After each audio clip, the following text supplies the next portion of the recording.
Millions of children were starving in Biafra. The world saw images that would haunt generations. Tiny hands reaching for food that was not there. Villages were emptied and families were torn apart. It was horrific, and yet the war continued. And so Africa's suffering, Nigeria's suffering was televised, it was broadcast, and then foreign governments intervened.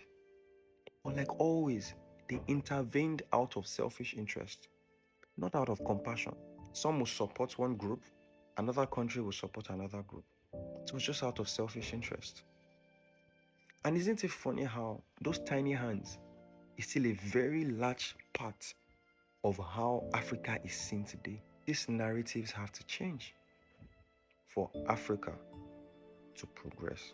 After the Eastern region declared independence as Biafra in 1967, Nigeria's federal forces responded with a full blockade. I'm saying it here because I imagine that's what happened.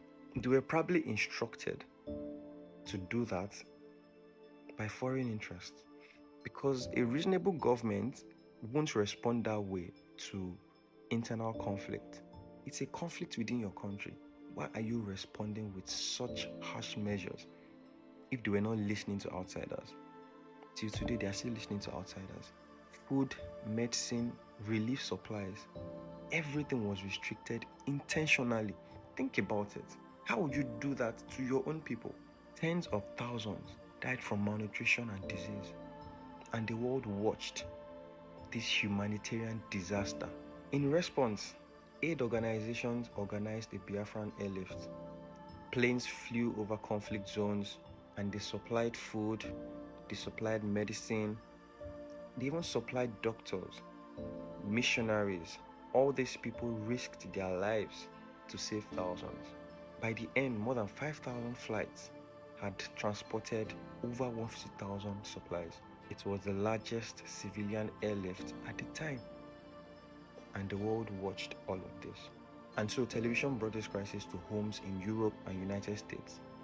And starving children, like I said earlier, became a symbol of Africa's suffering. And this symbol, these pictures, they were often stripped of context. These pictures were brought about by a war, colonial borders, political manipulation. All these things, they have context. Now it is ingrained in the culture of Africa that we are suffering. Foreign governments intervened unevenly, often supporting Nigeria for oil because of what they had to gain. Charities and volunteers helped here and there, but it was not a coordinated effort. And so Africa became both visible and powerless. By the time Biafra surrendered in 1970, over 1 million people had died. The airlift saved millions of lives. Yeah, but it also created a pattern. Africa's crisis would now be framed by outsiders. Because if you are fighting within yourselves and we come to help you, it is whatever we say happened. It's the same playbook. It's the same playbook. And I mean, sometimes these narratives are with good intentions, but definitely sometimes they are with ulterior motives. And the lesson is stark. External sympathy cannot replace self-determination. It cannot.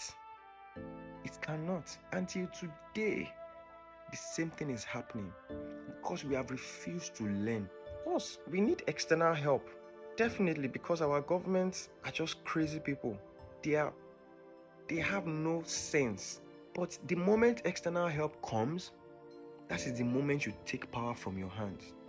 At this moment, desperation calls for it, but it should never get to this stage if we had sensible people as leaders. Africa's people, Africa's resources, Africa's narratives must be in the hands of Africans. If not, history will keep repeating itself. And so what's the lesson? Freedom and dignity will only come when Africa controls its own destiny. That is the lesson.